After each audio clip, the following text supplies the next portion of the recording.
wanalala, barasinziriye. Juzi niliambia watu, eshobundi yabwiye abantu, nikawaambia hivi, arababwira gutya, usihangaike na benye biko binakufuatililia, nuhangaikishwe na bidha bikukurikira, usihangaike na benye uko naona, nuhangaike n'ibyo uri kubona, usihangaike na njala, nuhangaike n'inzara, usihangaike na majaribu yenye uko napitia, nuhangaike n'ibigeragezo, usihangaike na kukosa kazi, usihangaike na kukosa mtoto, lakini mbinguni hatutaona adui.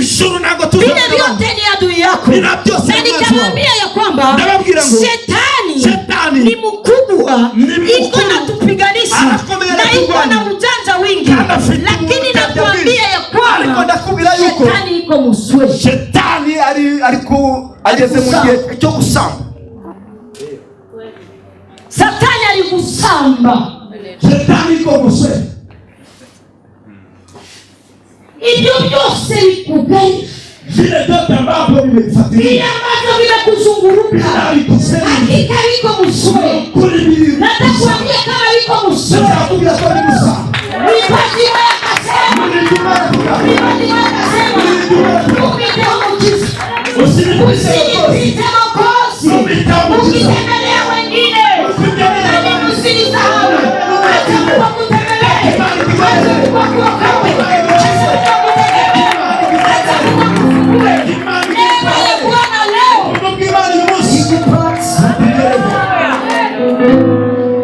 amen. Aliuko naona vyote. Ibyo kubona byose. Kama ni watu biko na kusema, niba abantu bari kukuvuga, wenye biko na kusema box, abari kukuvuga bose biko muswe. bari gusa. Amen. Mulozi wa maisha yako yote, umurozi ubuzima bwawe bwose, uko na kuroga yote, uri kukuroga wese, nataka kutangazia sasa, nataka kukutangariza biko muswe. Imana irusamba.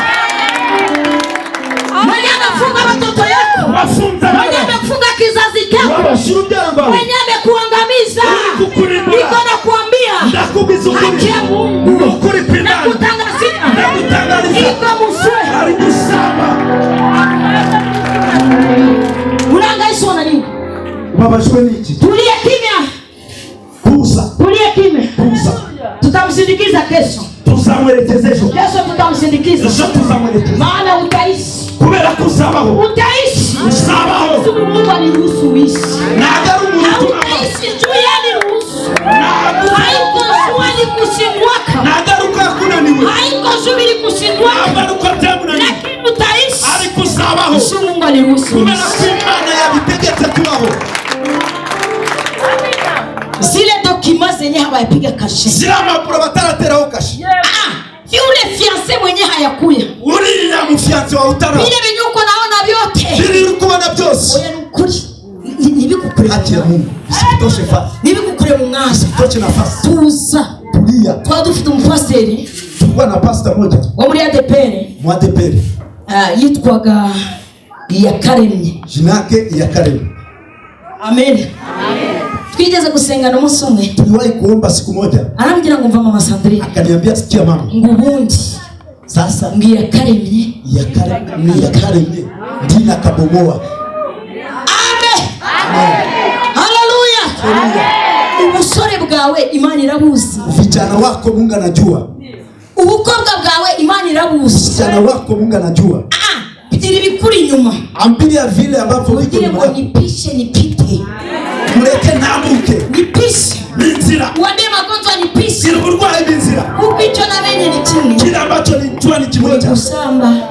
Iko muswe. Amen. Amen. Biko muswe. Biko samba. Balozi beko na kuroga. Abarozi bari kukuroga. Biko muswe. Bari kusamba. Amen. Amen.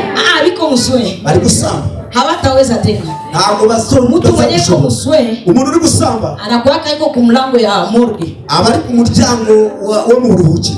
Anakuwa iko ku mlango ya morgue. Ari ku muryango wo buruhuki. Sasa iko muswe. Ari kusamba. Kwanza tugiye kugenda nabo mu butumwa wa mbere. Karibu mtumishi wa Mungu. Karibu mukozi w'Imana. Atatumika miniti 20. Na pastor naye Samuel. Pastor Samuel pokea na kutumika miniti 13. Tunamwachira nawe mu minota 30. Ninajua ingine programu itaingia. Sifa zitamundi indi gahunda irinjira icyubahiro n'ikimana. Abashuje mu izina rya Yesu. Anawasalimu katika jina la Yesu. Amahoro y'Imana agwirire muri mwebwe. Amani ya Kristo awe nanyi. Haleluya. Amen. Igihe baduhaye tugikoreshwa kingana, acha wakati ambapo wametupatia tumtumikishe vile upo. Kandi ndabizi Yesu aratugirira neza. Najua ya kwamba Yesu atatujalia neema. Haleluya. Amen. Abibagirwa rero nitwa UMWIZERWA Theophil. Wale ambao wamesahau jina yake UMWIZERWA Theophil. Niyo mazina yanjye. Ndio majina yake. Kandi ndashimira Imana ko data yanyise. Anashukuru Mungu kwa kuwa baba yake alimpatia ile jina. Niyo ntakizwa ndi guharanira ijambo rivuga ngo mwizere. Hata okoke iko anatembea na neno ambalo limesema umaminifu. Asifiwe. Asifiwe. Reka nanyureho gato. Acha apiga hapo kidogo. Ndo ibintu byakaze. Niko nasikia vitu ni hatari. Shimira Imana ko turi muri iri soko rya Yesu. Anashukuru Mungu kwa tuko sokoni ya Yesu. Kandi isoko rya Yesu. Tena hii sokoni ya Yesu. Umuntu ahahisha kwizera kuko kumta na ujisha kuamini kwake. Bivuga ngo kwizera kwawe bazanye hano, kuamini kwako ambapo umeleta hapa ni kuri buhahisha ibyo ukeneye, ndipo utaemesha vile ambapo una. Hari abantu bazaje kwizera bavuge ngo amina. Wicara n'umuntu ukabona atizera, ukiketi na mtu ukaona haamini, umubwire ngo ntaho bitaniye no kujya mu isoko nta faranga ufite ukava ntacyo uhashi. Umwambie biko saa kwenda msoko na unatoka sokoni bila kuuza kitu. Mubwire ngo hahisha kwizera wazanye uyu munsi. Mwambie emesha kuamini kuleta siku ya leo. Kandi kwizera ufite tena kuamini kwako kuraguhesha iby'imiryango yawe itigeze guha. Kwizera wazanye kuamini ambapo umeleta kuraguhesha iby'amafaranga ufite adashoboye. Zile pesa zako ambazo munyeganyeze umubwire ngo hawe ikaze mu isoko rya Yesu. Karibu ndani ya soko ya Yesu. Sema haleluya. Amen. Soko kanange ntandike. Acha na mimi nitandike. Ndeko mbona abakiriya, none kama ndapata wateja. Jobundi nari ndi muri expo. Juzi nilikuwa ndani ya expo. Ndebo kuntu muri expo abantu bose umuntu abafata kakeneye na akashaka. Ndani ya expo kila mtu anakata kila bacho. Bitewe n'amafaranga yazanye kulingana na pesa zenye uko nazo.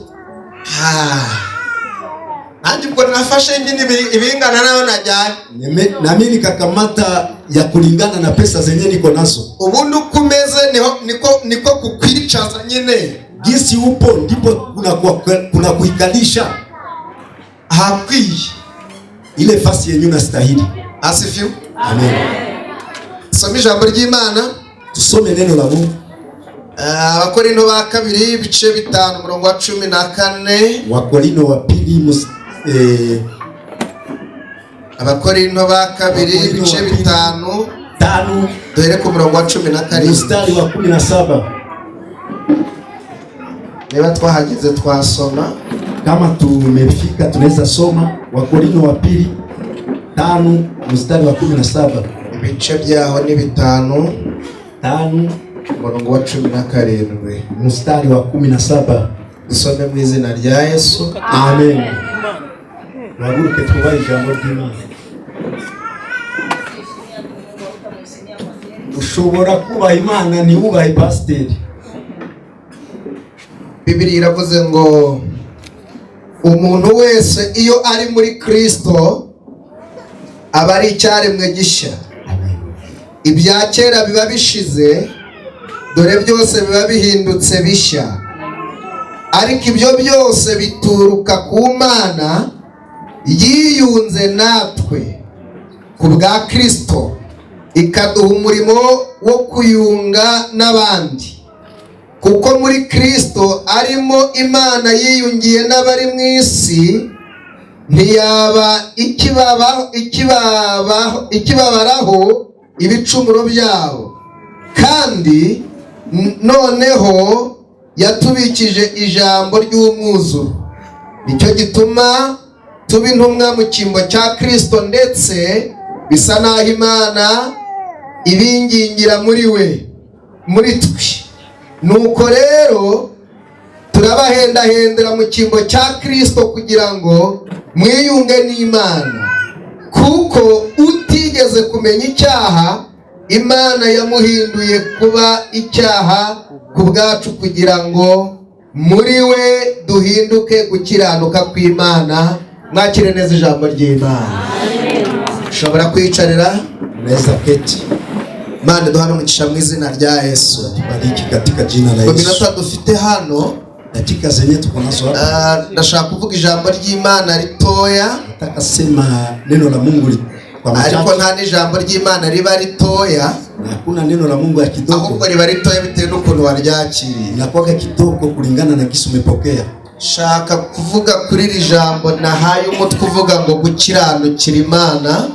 Nataka kusema kwa hili neno ambayo nimepatia kichwa cha kusema bikaguhuza na Yesu. Kuwa mwaminifu mbele ya Mungu ikakutanisha na Yesu. Haleluya. Amen. Gukiranuka, kuwa mtakatifu. Iyo utakiranutse urakiranirwa. Kama uwe mtakatifu unakuwa mwenye dhambi. Mu buzima bwa buri muntu wese, ndani ya maisha kila mtu, iyo adakiranutse, kama hakuwe mtakatifu arakiranirwa, anakuwa mwenye dhambi. Urugero rugufi, kwa mfano, niba itangazo hano rivuga ngo tugere hano saa 3, kama tangazo hapa nasema tufika hapa saa 3, hanyuma ukinjira saa 6, kisha wewe umekuja saa 6, wa wakiraniwe. Make ni kusema umefanya dhambi, ntabwo ba wakiranutse, hauko mtakatifu. Iyo umuntu akubereyemo amafaranga, mutakiwa na deni yako ya pesa, ejo ukamubwira ngo ejo saa 7 nzakwishura, kesho kamwambia kesho saa 7 ndakulipa, hanyuma ejo saa 7 zagere ntumwishisha, saa 7 ikifika na umlipe, uba wakiraniwe kuwo muntu. Make ni kusema umemkosea. None tugaruke ku Mana yacu, turudie kwa Mungu yetu. Iyo tujuje ibisabwa, kama haueneze condition, amahame y'Imana, condition za Mungu, uba wakiraniwe kuri Yesu, umefanya dhambi kwa Yesu. Haleluya. Amen. Hano turi ku ijambo rivuga ngo kwiyunga cyangwa gusabana n'Imana. Tuko ku neno ya kusema kujiunga ama kukuwa na uhusiano na Mungu. Ntushobora kugirana ubusabane n'Imana, hawezi kuwa uhusiano na Mungu udakiranuka, bila kukuwa mtakatifu. Kandi gusabana nayo, tena kukuwa uhusiano na Mungu, bigusaba gukiranuka, inakubidi uwe mtakatifu. Haleluya. Amen. Kwiyunga n'Imana, kujiunga na Mungu ni principle, make na amahame, ni condition. Haleluya. Yesu ashimwe cyane. Amen. Mana mfasha. Mu buzima bwa buri muntu, ndani ya maisha ya mtu, havamo kugira ikimuhuza, anakuwaka kukuwa na kile ambacho kinamkutanisha n'Imana na Mungu. Biblia ivuze iki? Biblia inasema nini? Iravuze ngo iyo umuntu ari muri Kristo, kama mtu iko ndani ya Kristo, aba ari icyaremwe gisha, anakuwa kiumbe kipya. Ibya kera biba bishize, yale ya kale amekwisha. Haleluya. Amen. Kavuga ku ijambo rivuga ngo iyo umuntu ari, acha niseme kwa neno ambayo imesema kama mtu yupo kukua muri Kristo, kukua ndani ya Kristo, bitandukanye bina tofauti, bitandukanye no kwinjiramo indani, bina tofauti ya kuingia ndani. Nuvuga ngo kuba ni kusema kukua muri Kristo, ndani ya Kristo, no guturamo indani muri Yesu, na kuishi ndani ya Yesu, ni ibintu bibiri bitandukanye. ni vitu viwili ambavyo ndagira ngo mvuge mu kuba muri Yesu, niseme kuishi ugatura muri Yesu, ndani ya Yesu, bitandukanye no kuba kuri Yesu. Vina tofauti kukua pembeni ya Yesu. Haleluya. Amen. Yesu ashimwe cyane. Amen. Kama urugero kugira ngo mubyumve, acha niwape mfano ili msikie. Urareba uru rusengero turimo, unaona hii kanisa yenyewe tumo ndani. Mwese muri banke murahazi. Nyie wote mnaewa kwenye banki. Ubu mubonye aya matara ahindutse cya cyuma kizana amafaranga. Mkiona hii matari inageuka ile chuma ambapo inaleta amafaranga. Akanyatera haleluya 3, icyuma kikamusorera izihwanye haleluya 3. Na ile chumi inatosha faranga za kulingana na ile haleluya ambapo alipiga. Reka njye mvuga ku mafaranga barokore 90% mwice hano leo naje gusengera. Kwa pesa walokole 99% mmekuja kuombea franga. Chambo uyu munsi Imana ikakumpera yo wayisabiye. Ingekuwa heri Mungu akupatie kile ambacho unaomba. Nuvango twebwe twayakira. Sie tunaweza apokea. N'abantu bari imbere mu rusengero. Sa watu wenyewe wako ndani. Ariko umuntu uri ku rusengero hari hanze. Lakini mtu mwenye yuko ku kanisa nje, we yaza kubara inkuru. Anaweza sema habari. Yavuga ngo abari mu rusengero wale walikuwa ndani ya kanisa bakiriye igitangaza, walipokea miujiza. Ariko abari ku rusengero inyuma, lakini wale walikuwa ku kanisa nyuma makuru waliona habari no kuba muri Yesu, kuwa ndani ya Yesu. Haleluya, amen. Kuba ndani ya Yesu, kuwa ndani ya Yesu. Haleluya, amen. Biguhereza icyo wifuza, binakupatia kila ambacho unaacha.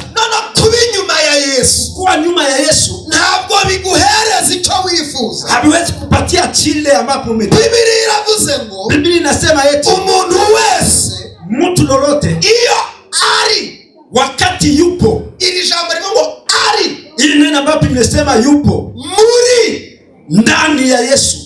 Haleluya, amen. Muri ndani, to begin ndani in English. Haleluya, amen. Ngabale mukoresha indimi nyinshi, Imana ifashe nanjye kadibitavanga. Mungu alisaidie. None nta kundi nagira nose nyina ubundi soko ikiriranga rigirwamo n'abasazi mu byo gutandukanye. Ndani ya soko panakuwa kwenda wasimu tofauti. Rero abasazi hapa bakwiriye wenda wasimu hapa ni wengi. Bihangana uko bidufata witwara kaze jinsi binatukamata tu mu bibebe hivyo. Asifiwe Yesu, amen. Kuba muri Yesu, kuwa ndani ya Yesu, ari muri Yesu, yule yupo ndani ya Yesu, abari cyaremwe gisha, ni kivume bipya. Ibya kera, yale ya kale birashira, yamekwisha. Iyo umuntu ari ndani ya Yesu, kama mtu yumo ndani ya Yesu, hari ibishira. Kuna vitu ambapo vimeisha. Impamvu abantu mukizwa ntibishire, sababu watu mumeokoka na vitu havishi. Nyuma ya Yesu, muko nyuma ya Yesu, ari kuri imbere ya Yesu, lakini yule yuko ndani ya Yesu, ibintu byose bihinduka bisha, vitu vyote vinakuwa vipya. Haleluya, amen. Asigaro nzajya ndeba abantu bafasha, ndakuwa naangalia kwenye watu wako wanasaidiwa. Mujye mumbira nsigaranye kuko byamfasha. Mkwe mnaniambia kwisanga ngezeyo nimekamatiwa. Asifiwe, haleluya. Wenda nzanagaruka mfite amakuru yo kugaruka hano gushi, wenda nitarudia niko na habari ya kabati. Nisiko kabati. Shobora kuba naje guca inzira, ariko mfite amakuru yuko naje. Inawezekana nimekuja kutoka Yohana inyuma yanjye. Nina habari niko saa Yohana nyuma yangu. Inyuma yanjye hari undundusha. Kuna yule ambapo amenishinda. Twikomereze. Ariko kama mwenye mvuge ngo wihangane wishime mo gake. Ambia mwenzako jikaze, furahi kidogo. Mubwire ngo munsi y'Imana siho babarira di. Ndani ya nyumba ya Mungu sipo wanakora. Niho bishimira. Sipo wanajifurahia. Umuntu araza akakurakarira. Mtu anakusirikia. Ukagira ngo murimite. Nyeganyeza umurumwe mubwira bideni ryose tukurimo Yesu araryishura. Deni yako niko nayo, Mungu atakulipa. Amen. Kwa Yesu akuja mideni ry'umugabo kaza wamurakariye. Wewe Yesu anakubeba modeni ya mwanaume na musirikia. Yesu afite abagabo. Yesu yuko na waume. Hano hakurya muri Kongo hari abagabo. Kongo kuna wanaume. Uganda hari abagabo. Uganda kuna wanaume. Kigali hari abagabo. Kigali wapo. Hariho n'abagore. Kuna watu. Akarusho ka Yesu, ashaka yabitegera n'indege. Anaweza kukamatia hata vyo. Akagusanga hano Mbugangari. Anakukuta hapa Mbugangari. Akaza kubaririza. Amekuja na iko. Waba witwa Marigarita. Kama wajina kwa Marigarita. Magi. Amekuja na uliza Magi. Yahinduye mu kirimi. Na amegeuza. Haleluya. Mujyaganyeza umubwira ngo humura turi imbere ya Yesu. Tulia tuko mbele. Haleluya.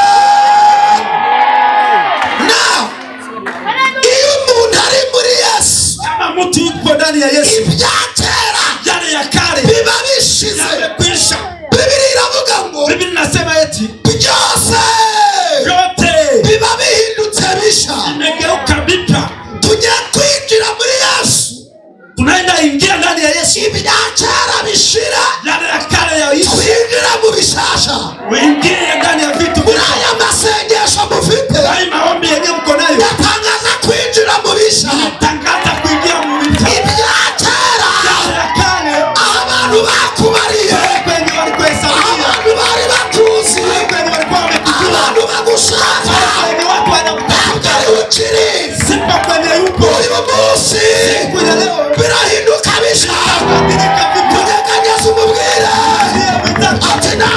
musha.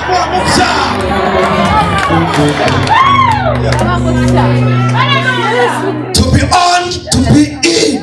Kuba muri Yesu.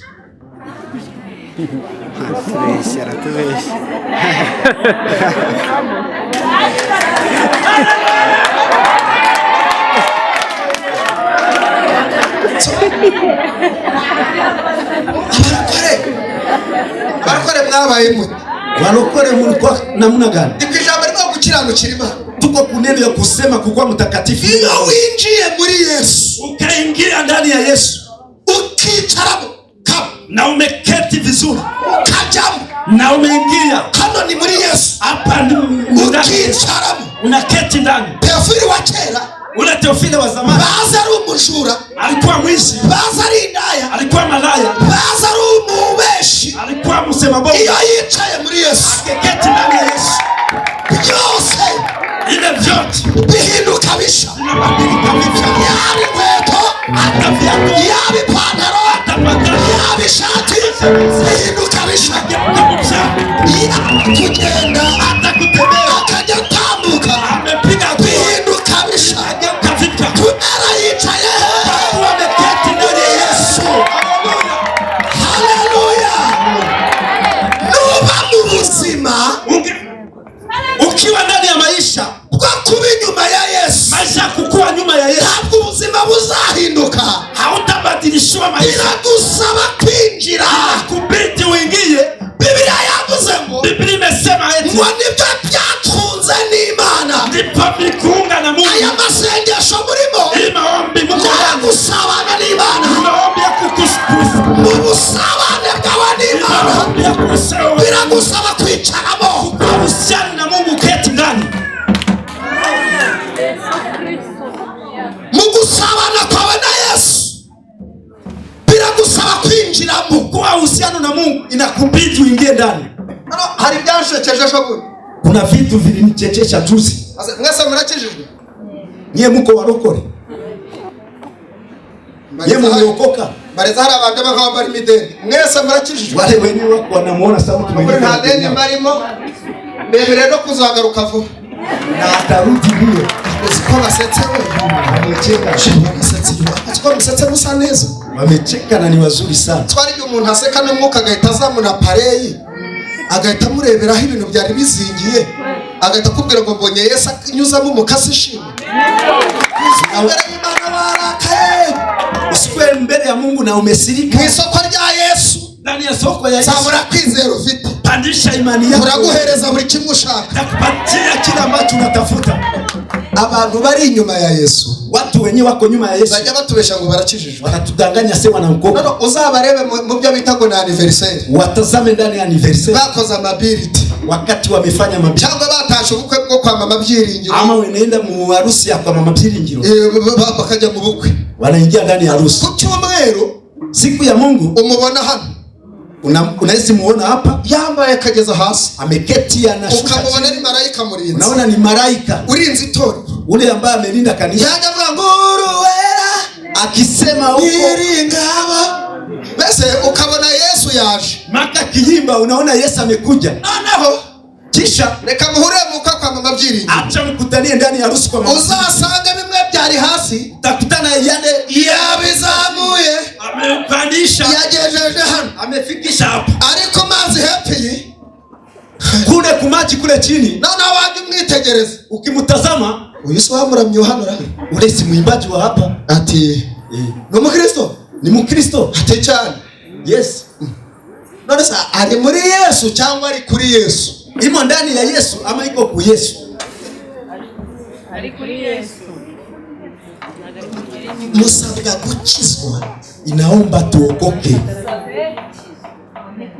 Imyenda yawe ikabimenya. Mavazi yako inajua ya kwamba umeokoka. Umwana ubyaye akabimenya. Hata na mtoto ajue. Umugabo ushatse akabimenya. Mume ajue. Isahani uriraho ubugari ikabimenya kuri murokore. Umuntu uje wawe kugusura akamenya ko ari kwa murokore. Hata na mjena yuwa amefika. Ariko nimubesha ngo muje imbere y'Imana. Ukimdanganya umekuja mbele. Mwanagera mu isoko. Na ukifika ndani mugasa n'abanyeso. soko. Na unafanana na mtu mwenye. Uri kuri Yesu. Uko ku Yesu. Ntabwo uri muri Yesu. Hayupo ndani ya Yesu. Bila gusaba kuba ndani ya Yesu. Na kubidi uwe ndani ya Yesu. Biblia ngo ibyakera. Biblia inasema yale ya kale biba bishize. Amekwisha. Uyu munsi siku ya leo hari ibintu bigomba gushira. Kuna vitu vitaisha. Ugomba kwimuka. Unaweza ukinjira, lazima uhame, ukicara, uingie uketi ndani ya Yesu. Usidanganye. Hawisa afo. Ako alikabagi. Acha nibambie. Iyo umuntu ari umusore, genda cyari umusore. Kama mtu ni kijana, kandi ndabwiriza hirya no yeye ni kijana anahubiri fasi na fasi. Ubureba ngize imyaka yanjye 30 niyo. Genda umuzungu nta kintu anaweza 30. Chereki cyanyibagiwe burani kandi bangaye ni muzungu na akwage na siri. Utazaza kumbitsa ibintu kavuga ngo sinzayivu. Usimwekeshe vitu kesema si atasema atabisema. Nsengere mbibagiriwe. Umuombea bisahau. Nikimenyi ibyo babwenda bivuze. Amen. Na bivuze. Alibisema. Amen.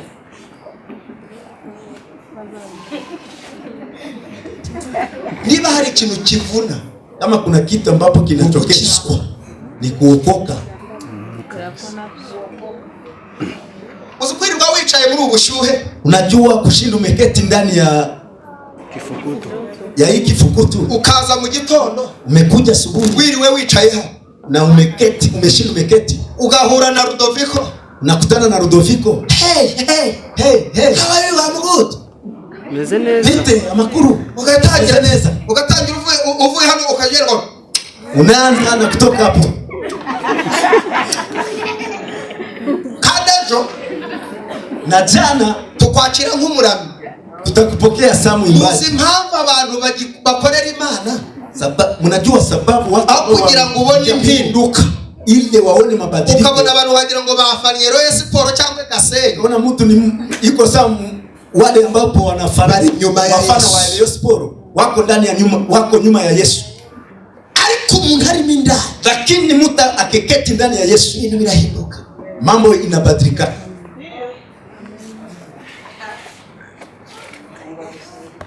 Zagaruka rimwe. Yenda umwigisha mu buzima busanzwe. Yeye ni mwalimu. Ariko niyo bimfashe ndazivuga nkabihanura. Lakini Mana ngire neza afite impano nanjye ntazi uko zingana. Naye ana karama na hayo. Aho ngiye hose ndakora sinzi byari kwenye popote. Yesu alimpatiaka ikintu yari yaranyimye kari agafaranga. Kitu ambaye alikuwa amemnyima ni franga. Ariko nakamaze imisi ambwira ko gaje. Sasa naitwa namwambia na franga zimekuja. Rero niba ari ikintu kiryoha. Kama kuna kitu cyo kubwiriza ufite amafaranga. Nikuhubiri na uko na pesa. Uguhanura ufite amafaranga. Kutabiri na uko na pesa. Iyo weretswe umuntu inkweto yahengama. Ukioneshwa mtu ntabwo umubwira ngo Imana iguhe inkweto. Hautamwambia Mungu akupatie kiatu. Ukohereza mu iduka. Unamwambia aenda dukani. Haleluya. Amen. Abasanye kazarangira ryarira. Hii maombi itaisha siku gani? Dimashi. Dimashi shobora. Aho. Shebana. Ntacyo. Nari kuzaza tugakora umunsi wa surprise day. Angekuja tunafanya siku ya surprise. Nibura umuntu musengana ukazamutungura. Na yule mtu ambapo mnaomba pamoja. Niyo wamuzanira indazi. Hata umletee ndazi. Ukamubwira ngo I love you so much. Mwambie ndagukunda cyane. Nampenda sana. Usikwana abantu bakenyekeye. Kuna watu ambao ni wa maskini. Usikushaka n'umugabo na mtu anatafuta bwana ugaheruka kubwira ngo I love you agupropose ko muzabana. I love you ni ya zamani. Usiko umuntu abaheruka burusheti bamuguriye bagupropose. Mtu anakula burusheti ile siku walikutana na mwambia mimi nakupenda. Abapapa mwiriwe. Abapapa muraho. Baba Mungu. Gose mwihangane. Muvumilie uku kwezi hii mwezi kuba ukwezi kwa surprise. Mwezi ya surprise hano muri church, hata ndani ya kanisa.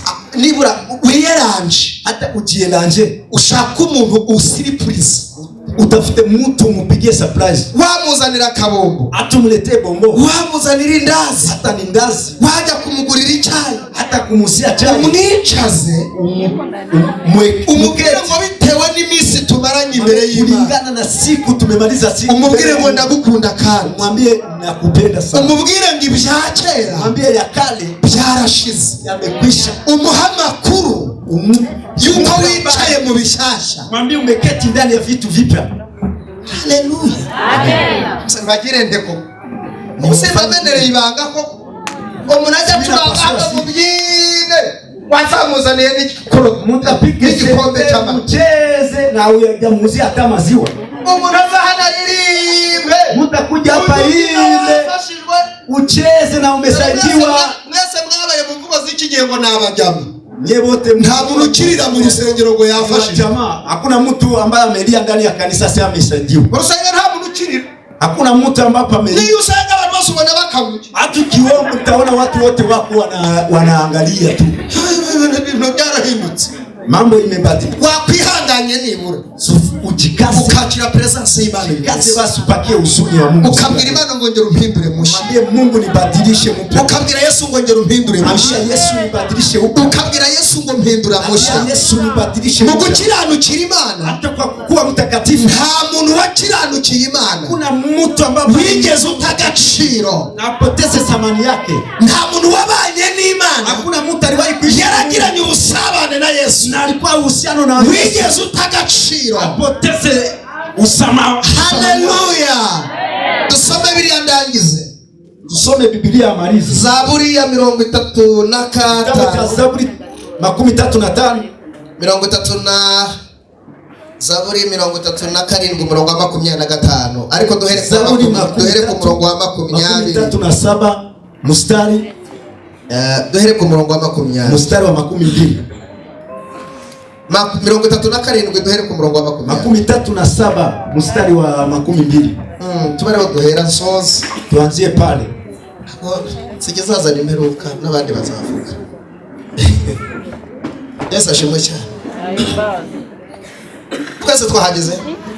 Wote tumefika. Hari umuntu hari ngo asome Zaburi 37 mstari wa 20. Ahere ku wa 20 dusomere mstari wa 20. Dusomere tugendane. Hari wahageze asome ule ambaye amefika. Neza soma neza ngo tugabane umugisha. Amen. Zaburi 37 umurongo wa 20. Haranditse ngo ariko abanyabyaha bazarimbuka. Ariko abanyabyaha bazarimbuka. Kandi abanzi b'Uwiteka bazashira kubw'ubwiza bw'urwuri. Kandi abanzi b'Uwiteka mukumve neza bazashira nk'ubwiza bw'urwuri. Bazashira nk'ubwiza bw'urwuri. Gushira nk'ubwiza. Urwuri muraruzi ukuntu ruba rwiza. Iyo rushira rugenda rutakaza ubwiza. Uranyumva? Mu rwuri haba inka niho zirishiriza, niho zimera neza. Noneho iyo urwuri rushira, wakati ile fasi imeisha, rugenda ruvaho ubwiza. Inapotezaka uzuri. Nutubaha Imana, kama uheshimu Mungu, nutagirana ubusabane n'Imana, kama ukuwe na uhusiano, uzashiraho ubwiza. Utapoteza utukufu wa Mungu. Kandi ubwiza bw'Imana nibukuvaho, na utukufu wa Mungu uzahinduka umwanda. Utakuwa uchafu. Uzaba madeshi. Utageuka uchafu.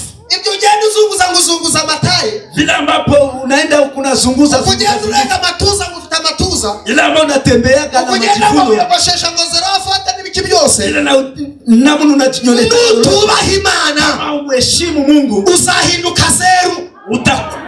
Utakuwa zero.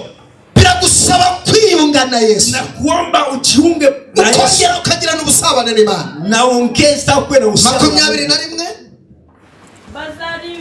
Bazarimbukira mu mwotsi. Bazarimbukira mu mwotsi. Watangamia ndani ya moshi. Umunyabyaha aragurizwa ntiyishure. Mwenye shamba anakamata deni lakini halipati. Ariko umukiranutsi agira ubuntu. Genda gake. Bariza umuntu mwaye umbaza ngo nta muntu bereye mitero.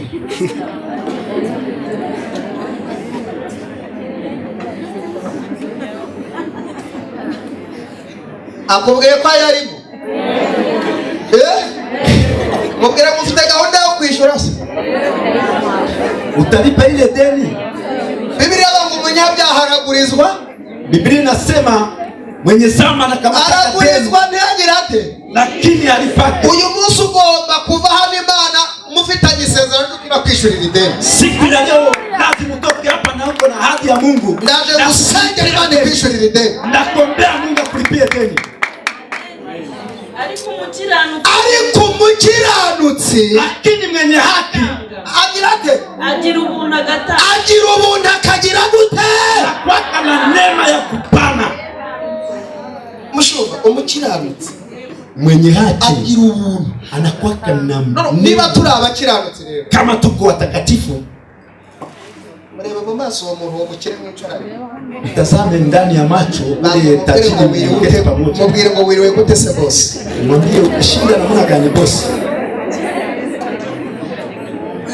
Reka turi masengesho ugomba gutangira kumuhanurira. Tuko mu maombi. Iyo umuntu ari muri Kristo Yesu bya kera birashira. Ukiwa ndani ya Yesu yale ya zamani yamekwisha. Ukavutsa ahantu ukavukira ahantu hataba amatara kwibagirwa. Muri Yesu turacana. Ibagirwa kuvukira ahantu hari waka kwenye hakuna matara. Ndani ya Yesu tunakonga. So umushomba ntari Kigali si. Mchungaji sana ishi Kigali si. Njoo. Uwa Kigali nuko Imana Kigali. Anaishi Kigali. Haleluya. Amen. Munyegageza umubwira ngo nanjye mba ku Gisenyi. Mwambie na mimi naishi Gisenyi. Komaze we. Naishi Gisenyi. Umai. Ubona umuntu karande yakubise akaba atarajya no kwifata neza. Unaweza kuwa mtu mwenye karande ukahera kwisambaza zijana. Unabaki kusambaza ya sanfrana. Imana igukureho umwaka mu izina rya Yesu. Kutosha kwa ile laana kwa jina la Yesu. Ndakuvumuye mu izina rya Yesu. Kutosha kwa laana kwa ibituma udatera imbere ndabyirukanye mu izina rya Yesu. Kwa jina la Yesu. Ibiganza byawe byacura umugisha mu izina rya Yesu. Mikono yako ipokee baraka kwa jina la Yesu. Muhobera umubwira ngo utegetswe kuba umukire uyu munsi. Msalimie umwambie nimeamuru wewe tajiri siku ya leo. Biblia ngo ariko umukiranutsi imesema mwenye haki agira ubuntu agatanga. waka na neema na pana. Mubwire ngo ndaguheraho nguha. Mwambie ndakuanzia hapo na kupatia.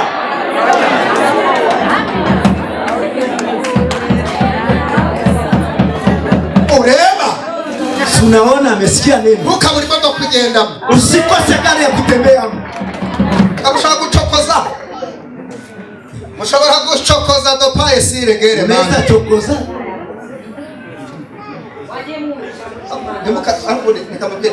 Unaweza kuchokoza Mungu. Cyo gufata isoko ngiri ngo murihuriza n'abasazi bangana bati. Msiongeze ukamata sokoni kama hii. Mkutanisha hapa wenda wazimu wa kupata hapa.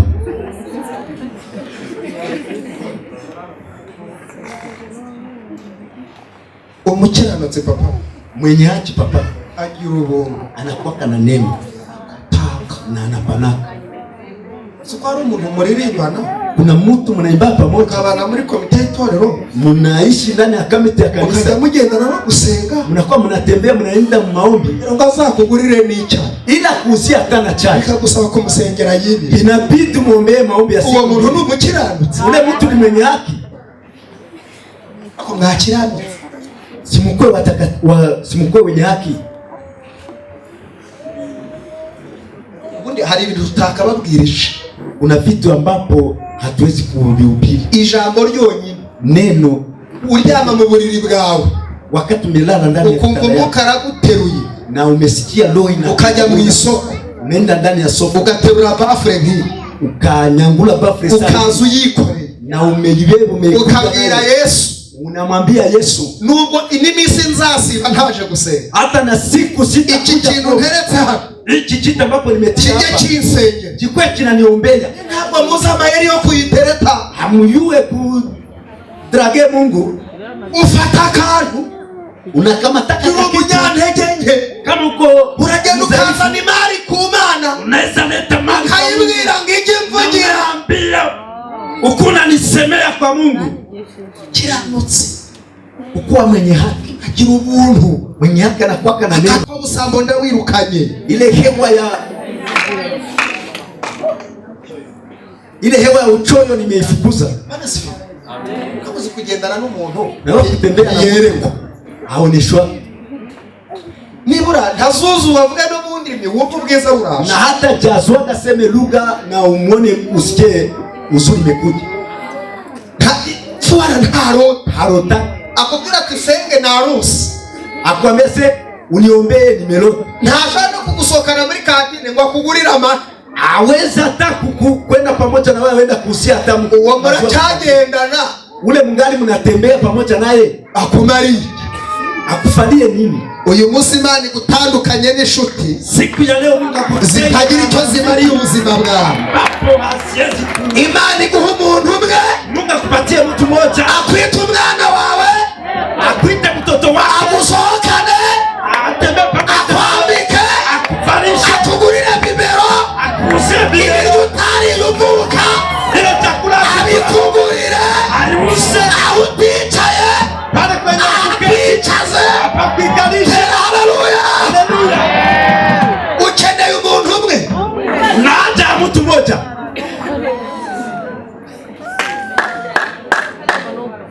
Ndashimira sister twazanye. Sinakaba turabizi Imana. Nimeshukuru dada yangu ambapo tumekuja pamoja. Naje kwikota bani kabati. Unavuza ngo Imana imuhe umugabo nabavanye. Nikisema Mungu ampe ume naweza kuwa nachanganyikiwa. Kama utabivuga. Mbona amuseme? Bwana sifiwe. Amen. Mvuza ngo Imana imuhe imodoka wagirisha. Nikisema Mungu akubariki kwa gari unaweza kuwa na wifu. Nana subundi ubwo nyine yataza uyu muka tabwabara ubumbo.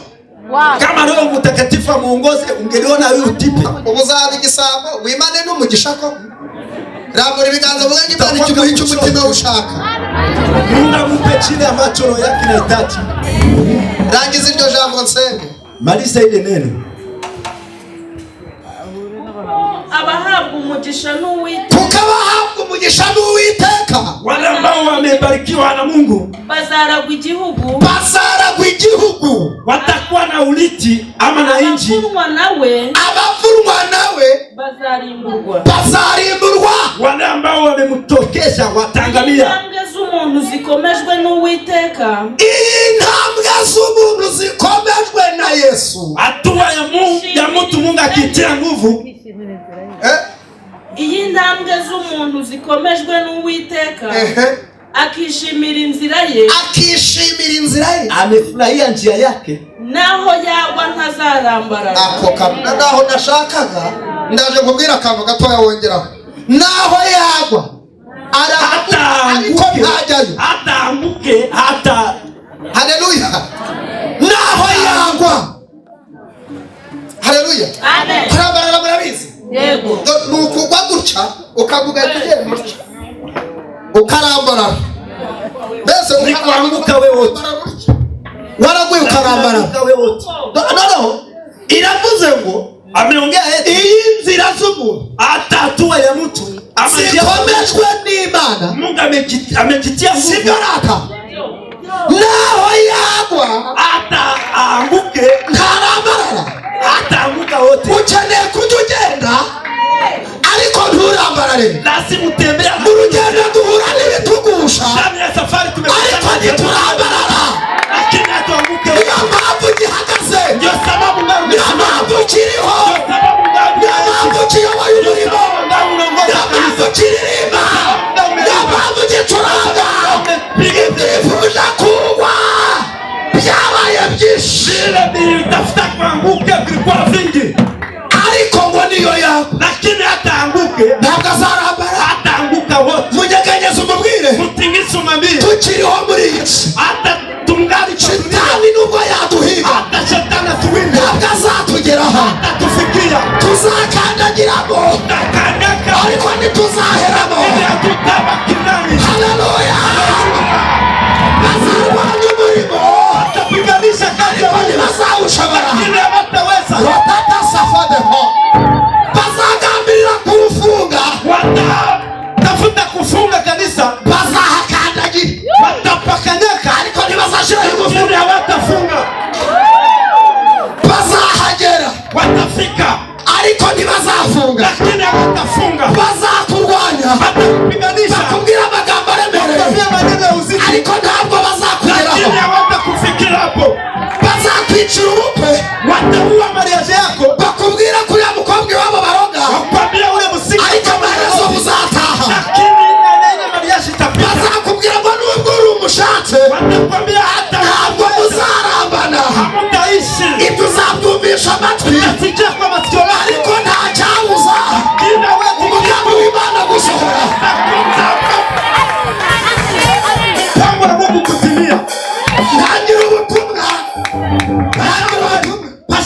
Ntangira ubutumwa umwuka nakuyobora no kubujyana epfiri ubujyane umubwire ngo umugambi w'Imana kuri wowe ntabwo uzayoba. Wamubwiriye mbwirira abantu batanu babwira ngo umugambi w'Imana ntuzayoba.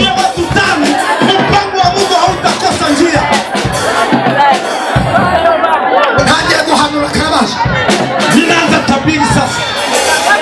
ariko haleluya barakora genda wirukanga ari babwira ngo umugambi w'Imana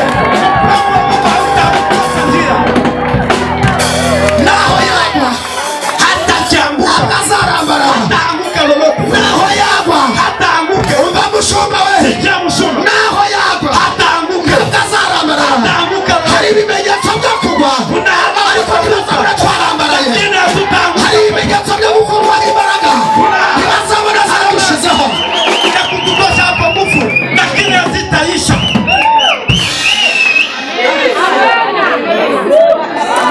bazakubwira ati batakwambia eti mafiti shote undi nawe ahitasa ariko ugundura mukobwa bwe ngo jotene uramuzi ule musika ambapo umeambia nakukunda unamjua ikiwezi hazi cyo gukora mu bweko mukuru kitu kenye mimi najua nimemwambia sinika hapo sijali nafasi umetoka aita kubwira ana akwambie atushaka kuzapfurira unataka kufa no kumelia n'ubundi navutse ndira mwambie nilizaliwa na niko na n'ubundi navutse ngira gute nilizaliwa niko na liya hanyuma yanteye agateka nkamubwira ko mukunda jisha ila cyo kimete ni yampuje nawe na ile ilikutanisha niza nabikomeza tabitia nguvu umubwire ngo cacaka mwambie nyamanza uzahura n'amagambo takutana na maneno akubwira ngo wijyayo na maneno na watu wakukwambia usipazajyo lakini utapaenda naho yako hata anguke lolote naho yako hata anguke kazaraba hata anguka lolote bakubwira amagambo batakwambia maneno bakubwira ngo urigi biki bakwambia kunasoma vitu gani kera bajyaga batubwira ngo hizi Habyarimana zamani walikuwa wanatuambia ntari mu Habyarimana ndio mwenye alisoma kala na kayuwa Habyarimana kwa muri bibiri wakati Habyarimana mwishufaka mudemiri mwishuri nari debi ndani ya masomo alikuwa debe kwa nari debe we alikuwa debe yo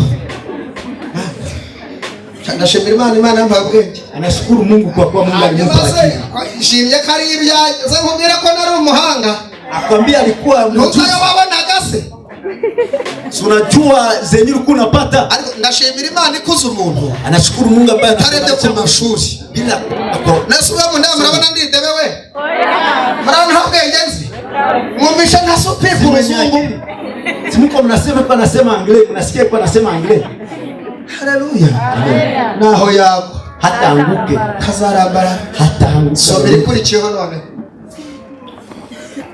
naho yagwa ntazarambaraga kuko Uwiteka muramije ukuboko kwe kuko Uwiteka muramije ukuboko kwa Mungu amemutia mkono wake nari umusore none nashaje ubu buhamya nibwo shaka ariko sinari nabona umukira nari umusore nilikuwa kijana umva Uncle Dawidi sikia Uncle Dawidi Dawidi ni uncle Dawidi ni uncle atanze ubuhamya anapana ushuhuda avuga ko umuntu wiyunzemo Imana amesema avuga ko umuntu ufitanye ubusabane n'Imana na ule ambaye ana uhusiano na avuga ko umuntu wakiranukiye Imana amesema mtu mwenye atanze ubuhamya mu rubyiruko amepana ushuhuda ndani ya abubwiye abatineja abubwiye n'abantu bari under 19, abantu bari mu myaka ya hasi ya 18. Anawaambia na watu ambao wako chini ya miaka 18 n'abandi bari hejuru y'imyaka 10 na wale wako yuru ya ile. Abahaye ubuhamya, anawapa ushuhuda. Abantu bacitse intege mu murimo, wale wamekatika, abantu bumvaga babivamo, wale walikuwa wamesikia, abantu bumvaga bakwigendera, wale walikuwa wamesikia. Unakumva ntiyagaruka kwinginga, mtu anasikia anajisikia, unakumva ntiyagaruka gusenga, hawezi rudi kuomba. Unakumva yakwigendera akazishakira umugabo ntawe upakoze. Mwingine ajiendee atafute Bwana bila kufanya mambo. Ubuhamya bwa Dawidi, sikia ushuhuda. Nari umusore, nilikuwa kijana, none doni sasa ndinze saza, ni mzee, sindabona, sijawahi ona umukiranutsi mwenye haki w'Imana wa Mungu, ngurubyaro rwe rusabiriza, hata uzalo wako na hiki naomba cyangwa abana be ngo barekwe, ama watoto wake waachiliwe. Bivuza ngo gukiranuka ni kusema kukuwa mwenye haki, kukuzanira ibyo ukeneye, kunakuletea yale ambapo ukiranukira Imana, ukikuwa mtakatifu, Imana izaguha ibyo ukeneye, atakupa yale ambapo. Si ngombwa amasengesho, sio lazima maombi, si ngombwa iminsi 400, sio lazima usabwa kugira n'usabane n'Imana. Inakubidi kuwe una uhusiano na Mungu. Amasengesho menshi ntazana ibisubizo, aragusha. Maombi mengi haletage jibu, ameangusha.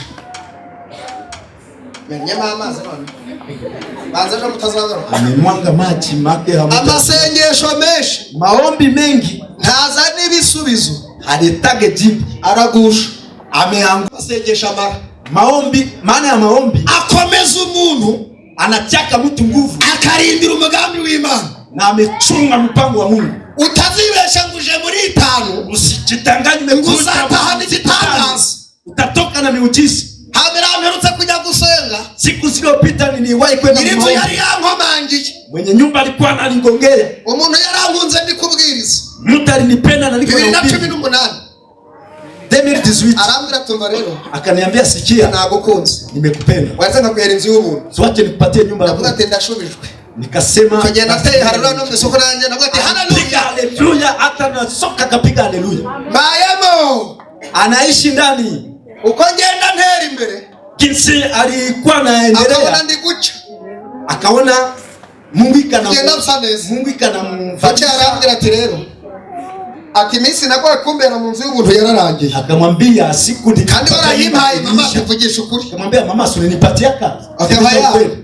Ategereye ko utangira kunyishyura, nataka uanze nilipa. Imana kumbe yashaka kumpa indi rifuti. Mungu alikuwa anataka munyeganyeza umubwire ngo umukiranutsi w'Imana, Imana iramurinda. Mwambie mwenye haki wa Mungu, Mungu amemulindaka. Mbangiye muyita pingahe, nikaingia musiku 3, mbangezeyo, nikafika, numva tekire Romanias, akaanza sikia bili, numva iravuze ngo ndi Uwiteka, akisema ni mwenye Mungu, ati nzu ndayishuye, nyumba nimelipa, mitana yivuze mitana sindi. Akisema yeye anapita na anaondoka, manuka ngereyo, kufika usanga kizo cya kigufuri kinini kigura 15,000, anakutana balitia kile kikufuri.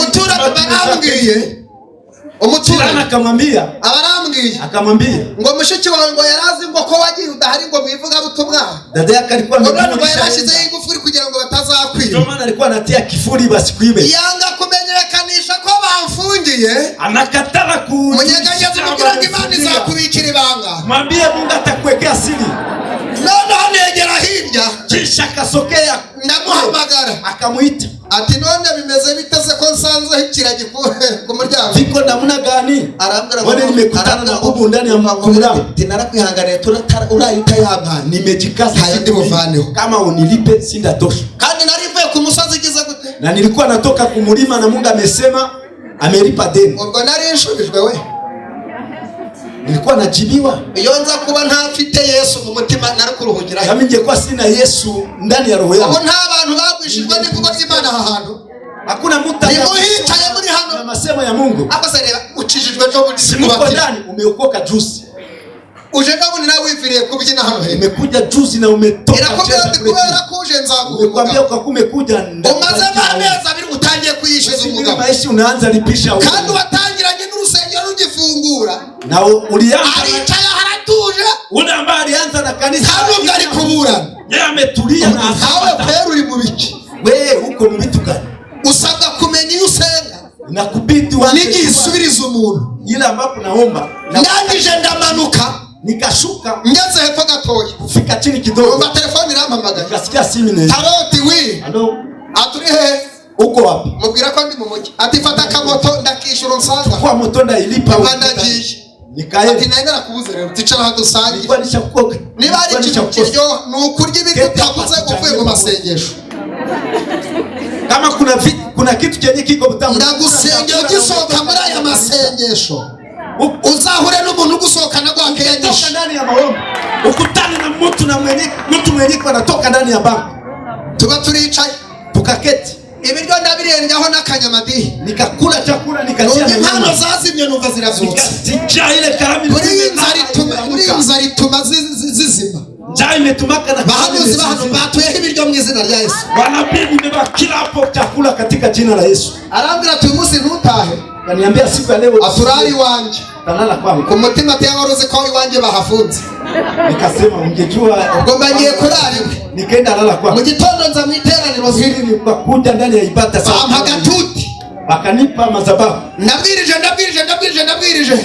nikahubiri sote ngeze hanze wakati nilitoka umugabo muremure mwanaume wa mrefu abarambwiye ati maze iminsi Imana imbwira ngo nkwishurire inzu akaniambia siku mingi Mungu yuko ananiambia nikulipie nyumba ariko ikibazo nagize lakini problemi ninayo niganirije mushumba wawe niliongea na mchungaji wako arambwira ngo ntukeneye kwishyurirwa inzu akaniambia wewe hana haja ya kulipia bashumba batagiriye kwawe wachungaji wenyewe hawana maoni Imana bakurinde Mungu awatie mbali ya wewe umushumba utagiriye mchungaji mwenyewe hana maoni ariko abahano bagiriye kadore lakini wachungaji wetu wana maoni nikimenye hari umuntu avuze ati mushumba wanjye arabyereka kuna mshuhuda pale alibisema sema ntago mvuze ngo mumutunge ibiganza sema mumusote kidole ushaka umugisha w'umwaturo w'ibifati mwenye anatafuta baraka abebe kitu chao mwanyumvisha icyo mvuze ndani ya mikono yako muko na kazi nyewe wote isi mu market mahali abantu mwese baba bashomeri muzamura ibiganza hano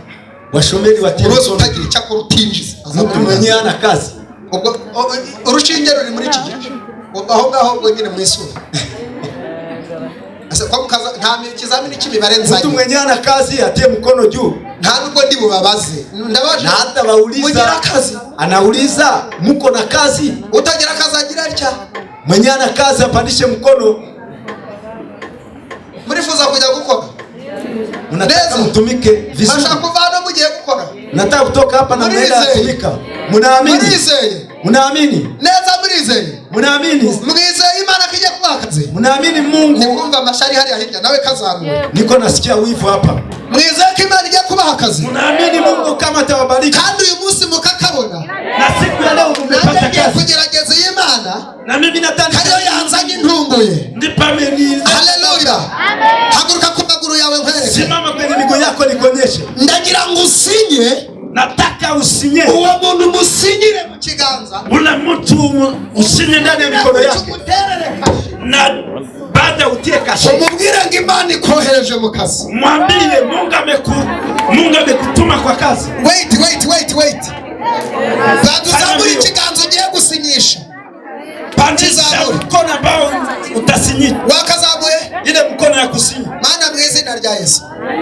ibi biganza bigiye gusinya kazi uretse gusinya ariko mbanze shiremo umuti usinya kazi achatie dawa ya barazive kazi aya maboko agiye gusinya kazi kandi abantu bagiye gukora interview haleluya hari n'abandi bagiye kujya mu kazi batabajijwe interview nsengeye ibiganza bigiye gusinya kazi uko bagiye gusinya bagateraho kashi haleluya now bahamagarwe mu kazi aho bakandagira muri Rubavu Musanze Nyabihu Kigali Kongo Bukavu aho bakandagiye ndaremamo intebe zabuhereye aka kanya mu izina rya Yesu urakoze mbahishaje umugisha mu izina rya Yesu uwo muntu umusinyira akazi umuterero na kashi umubwire ngo nkohereje mu kazi sinye ule mtu mwambie nimekutuma kwa kazi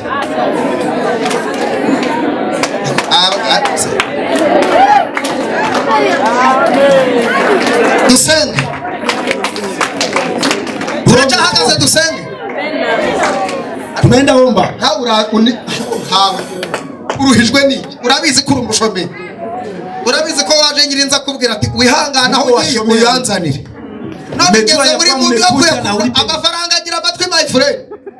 Pesa zinakuwaka na masikio. Amafaranga agira iki? Masikio. Dawidi aravuze ngo Dawidi amesema eti nari umusore nilikuwa kijana none ndashaje sasa ni mzee sindabona umukiranutsi arekwa mwenye acha cyangwa urubyaro rwego rusabiriza hao watoto wake wanaomba right now akakanya sasa ndakwatura igitangazo nimekiri miujiza ndakwatura amavuta nimekukila hapo mafuta aguhesha igitangaza kukupatia miujiza ukiranuka ukiwa Imana zakwicaza ku ntebe y'ibyiza ukikadisha kwa ukiranuka ukiwa mwenye akili abana bawe baziga heza watu watasomea ukiranuka ukiwa mwenye akili uzicara mu biro byiza nimukiranuka ukikuwa mwenye haki. Hano yataje mu rusengero no ravangi amen muzansengera na nimetabiri etaji ndani ya kanisa hili hata nimechanganyikiwa. Mbonye kuri projector ya Yesu nimeona kwenye project ya Yesu Holy Cross Tilt Jawini folelo ezarigre Biwini so anone wikans Fawire dror Imana igeze yavuga ngo yewe Israeli ngo nubwo uri muto cyane Mungu akamwambia Israeli kama uko mdogo nitakupanua. Mugihe gikwiriye hano muzasengera muri etage. Kwa wakati ujao tutaombea kwe yani mubatse etage yetu ambapo tumejitengea atari mideni na sio ya deni izabigeretse itakuwa etage izaba ifite amakurube ameze nka serike. Wanyumvishe wowe gutya mu mpande ifi pembeni reka nkubwire igishushanyo mbonera Yesu arakimba izaba ifite ukuntu uri inyuma hazaba ari igipande kimeze nka sako itakuwa pande y'isako gutya no ruzagira amarembo magari itakuwa rugira n'indi miryango ibiri na milango miwili pembeni. Uru rusengero na hii kanisa Imana igiye kubakira urusengero. Mungu anataka tujengea kanisa hano muri Rubavu, hata ndani ya Rubavu, aha muri Rubavu, hapa ndani ya Rubavu. Imana dore Imana igiye kubateza abantu mu bimure. Mungu atatuma na tunahamisha watu.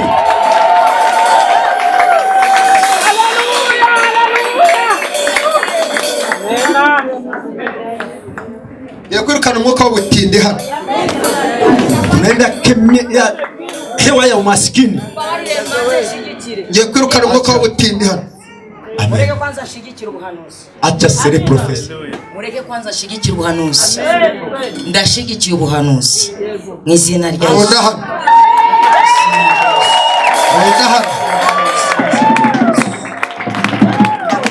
Mu izina rya Yesu. Ndabimuye mu izina rya Yesu. Hano bashizemo iki? Pale wamepia ndani. Yande. Ilikuwa ya nani? Wari umugisha wande. Ilikuwa baraka ya nani? None ashize he? Ametia wapi? Mu mufuka wande. Urumva ngiri hasi. Ningali chini. Zamura ibiganza byawe. Yorosha mikono yako. Vuga ngo Mwami Yesu. Sema Mwami Yesu. Ndi muri aya masengesho. Wakati nipo ndani nirukanye ubukene. Nimefukuza umaskini. Ku buzima bwanjye. Ndani ya maisha yangu. Nirukanye ubutindi. Nimefukuza umaskini. Ku buzima bwanjye. Ndani ya maisha yangu. Uhereye none. Tangu sasa. Uhereye aka kanya. Tangu sasa. Ijambo ryavuze. Neno limesema. Iyo umuntu ari muri Kristo Yesu. Utakiwa ndani ya Yesu. Aba yabaye icyare mwigisha. Mpaka kiumbe gipya. Ibya kera babishize. Kari imekwisha. Ndakira bishasha. Nimepokea ipya. Mubyo nakiriye. Naila mali nimepokea. Harimo ubuzima bushasha. Kuna maisha mapya. Nakiriye inshuti nshasha. Nimepokea marafiki. Nakiriye abavandimwe bashasha. Nimepokea wandugu wapya. Nakiriye ubuzima bushasha. Nimepokea maisha mapya. Aho ngenda.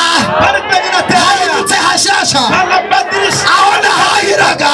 Pale kwenye nilikuwa hahindutse hashasha. Panageuka papya. Aho naryamaga. Pale kwenye nilikuwa nalala. Hahindutse hashasha. Panageuka papya. Aho nsengera.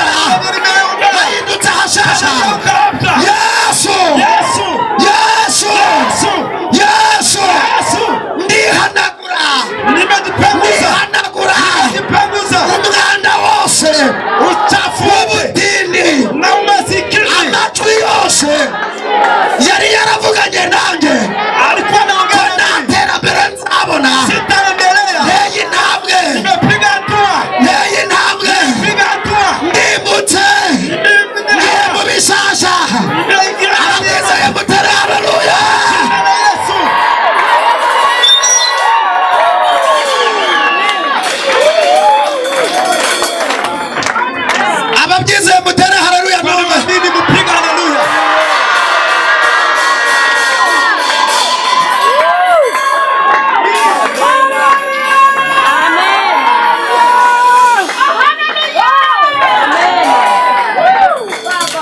mu maso umubwire ngo aya masengesho Tazama machoni mwambie hii maombi ya siku ya leo.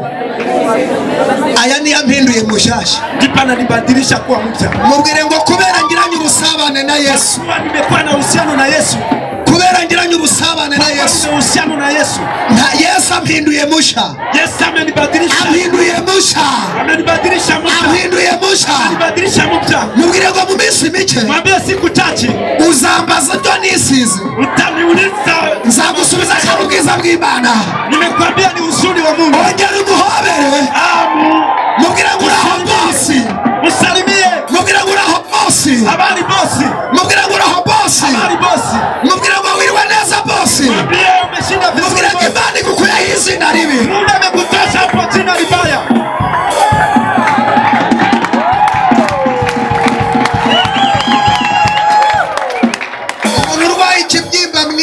Umuntu urwaye ikibyimba mwibere azamura ikiganza. Mtu mwenye amegonjwa kivimba ndani ya maziwa. Umuntu urwaye ikibyimba mwibere azamura ikiganza. Kivimba ndani ya maziwa. Muri we harimo ikintu cy'ikibuye ibere riramurya ibere riramurya. Kam. Kuya. Wino. Kiswahili ndakimenyera. Kuya. Haraka. Ihute. Fanya. Ihute. Hagara tamuka hagara. Kibyimba mwibere nikivuze. Fata kivimba ndani ya liziba. Ndipo nasema. Mwizina ryande ya Yesu. Ngo mafuta manutse. Umesikia mafuta kumeshuka. Tegura inzira y'umushumba. Nimekuja tayarisha njia ya mchungaji. Kandi ndabakunda n'ukuri kose. Na wapenda haki ya Mungu. Tunga ikiganza kuri ribere. Yashiririza nawe. Reta so far we knows. BLC eternal. Ndahagarika buri mbaraga. Nimesimamisha kila buri mudayimoni wose. Buri imbaraga yose. Ndayongesha ndashongesha. Nimechoma. Right now. Nona. Pash. Jina la Yesu. Pash. Jina la Yesu. Pash. Jina la Yesu. Ndasenze ngo yakire gukira. Pokea uponyaji. Ntazigera bagwira ibere. Abadayimoni bari baryicayemo. Ndabirukanye mu izina. Jina la Yesu. Komera Imana amashi. Chapia Bwana makofi. Warugiye kujya mu bitaro kamaramo igihe. Ariko Imana ivuganye nanjye. Aka kantu uzahagarara ku cyumweru uzashira. Ntabwo uzongera kumva imisonga. Lo hands of with the high. Be it ocean ground. Imana ihinduye amateka yawe. Icya kabiri when story. Imana igukuyeho amarira. Dos ditale hele for. Imana yirukanye umwuka w'uburushi. Wari kuzafata ubuzima bwawe uhereye aka kanya mu izina ryane. Gendana amahoro ya Yesu. Imana iragukijije mu izina rya Yesu. Zamura ibiganza. Vuga ngo mwami Yesu. Kubera ko ndi mushasha. Kwa nipo mpya. Nakiri inshuti shasha. Nimepokea rafiki mpya. Naho nsengera. Kwa yeye naombea. Habaye hashasha. Banabadilika. N'inshuti zanjye. Hata marafiki yangu zibaye cyasha. Zimebadilika. Ibintu byari bindiho bishaje. Vitu vyote vilikuwa vimu. Uhera mu nzu yanjye. Tangu nyumbani. Kugera na hano mu rusengero. Fika hapa kanisani. Sohoye umwanda w'ibishaje. Ninjije ibishasha. Kubera ko mpinduye umukiranutse. Urakoze Yesu. Kukomeje kuvuga nawe. Mu izina rya Yesu. Amen. Yagasani Yesu nabane namwe.